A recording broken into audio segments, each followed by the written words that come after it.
Clip number 855۔ اس clip میں سورہ انبیاء کی آیت نمبر 44 سے لے کر 46 تک کی تلاوت، ترجمہ اور تفسیر قرآن صراط الجنان آپ سماعت فرمائیں گے۔ بسم اللہ الرحمن الرحیم۔ ترجمہ: اللہ کے نام سے شروع جو نہایت مہربان رحمت والا ہے۔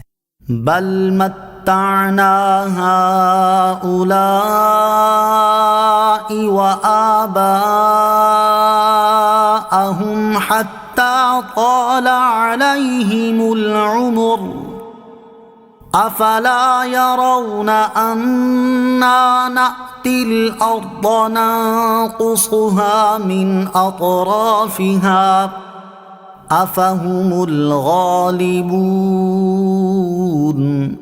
ترجمہ: بلکہ ہم نے انہیں اور ان کے باپ دادا کو فائدہ اٹھانے دیا، یہاں تک کہ زندگی ان پر دراز ہو گئی، تو کیا وہ نہیں دیکھتے کہ ہم زمین کو اس کے کناروں سے ہٹاتے آ رہے ہیں؟ تو کیا یہ غالب ہوں گے؟ بل متعنا هؤلاء وآباءهم، بلکہ ہم نے انہیں اور ان کے باپ دادا کو فائدہ اٹھانے دیا۔ ارشاد فرمایا بلکہ ہم نے ان کفار کو اور ان کے باپ دادا کو فائدہ اٹھانے دیا اور دنیا میں انہیں نعمت و مہلت دی، یہاں تک کہ زندگی ان پر دراز ہو گئی اور وہ اس سے اور زیادہ مغرور ہوئے اور انہوں نے گمان کیا کہ وہ ہمیشہ ایسے ہی رہیں گے۔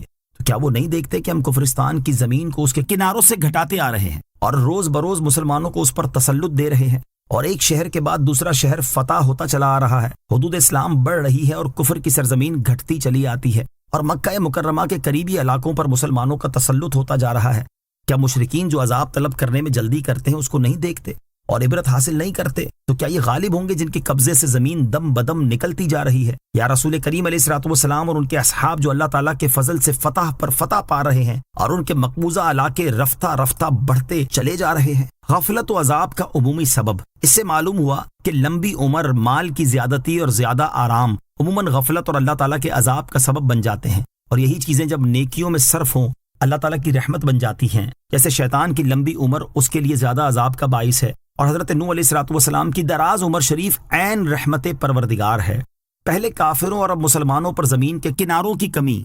ابتدائی اسلام میں مسلمان چونکہ قرآن مجید کے احکامات اور اس کی تعلیمات پر کامل طریقے سے عمل پیرا تھے، اور انہوں نے حضور پرنور علیہ الصلوۃ والسلام کی اطاعت و پیروی کو مضبوطی سے تھاما ہوا تھا، جس کے نتیجے میں اللہ تعالیٰ نے مسلمانوں پر یہ انعام فرمایا کہ کفار کی آبادیوں، بستیوں، شہروں اور ملکوں پر ان کا غلبہ ختم کر کے مسلمانوں کو قبضہ عطا کر دیا، اور رفتہ رفتہ روم اور ایران کی طاقتور ترین سلطنتیں مسلمانوں کے تسلط میں آ گئیں۔ عراق اور مصر کی سرزمین پر مسلمانوں کا قبضہ ہو گیا، افریقی ممالک اور اندلس کے شہر مسلمانوں کے اقتدار میں آ گئے، اور دنیا کے 1/3 حصے پر دین اسلام کا پرچم لہرانے لگا۔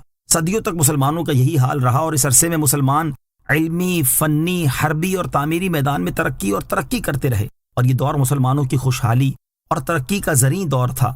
پھر جب مسلمان قرآن مجید کے احکامات اور اس کی تعلیمات پر عمل سے دور ہونے لگے اور حضور اقدس علیہ الصلوۃ والسلام کی اطاعت و فرمانبرداری سے روح گردانی شروع کر دی، عیش و عشرت کی بزم گرم کرنے اور رقص و سرور کی محفل سجانے لگ گئے، ایک دوسرے سے اقتدار چھیننے میں مصروف ہوئے، اور اقتدار کے حصول کی خاطر اسلام کے دشمنوں کو اپنا مددگار بنانے اور ان سے مدد حاصل کرنے لگ گئے، تو اس کا انجام یہ ہوا کہ ان کی ملی وحدت پارا پارا ہونا شروع ہو گئی، اور آہستہ آہستہ مسلمانوں کے مفتوحہ علاقے کفار کے قبضے میں آنے لگ گئے، اسلامی سلطنت کی حدود سمٹنے لگ گئی، اور اب دنیا بھر میں مسلمانوں کا جو حال ہے وہ سب کے سامنے ہے۔ اگر آج بھی مسلمان اپنے ماضی سے سبق نہ سیکھیں گے تو کوئی بعید نہیں کہ مسلمانوں کا رہا سہا غلبہ و اقتدار بھی ان سے چھن جائے۔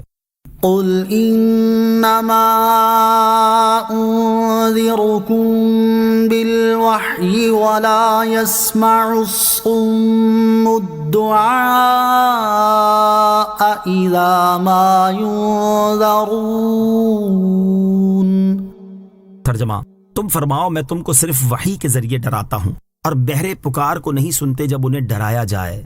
قل، تم فرماؤ، یعنی اے حبیب صلی اللہ علیہ وسلم آپ ان کافروں سے فرما دیں کہ میرا کام یہ ہے کہ قرآن مجید میں میری طرف جو وحی کی جاتی ہے اس کے ذریعے میں تمہیں اس عذاب سے ڈراؤں جس کے آنے کی تم جلدی مچا رہے ہو۔ عذاب کو لانا میرا کام نہیں۔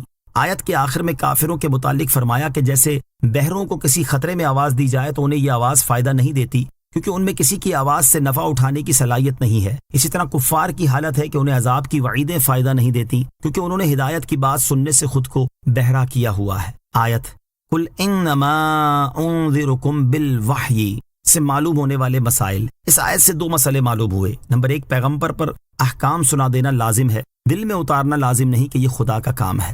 نمبر 2، جو واز سے نفع حاصل نہ کرے وہ بہرا ہے، یعنی دل کا بہرا ہے، اگرچہ بظاہر اس میں سننے کی قوت موجود ہو۔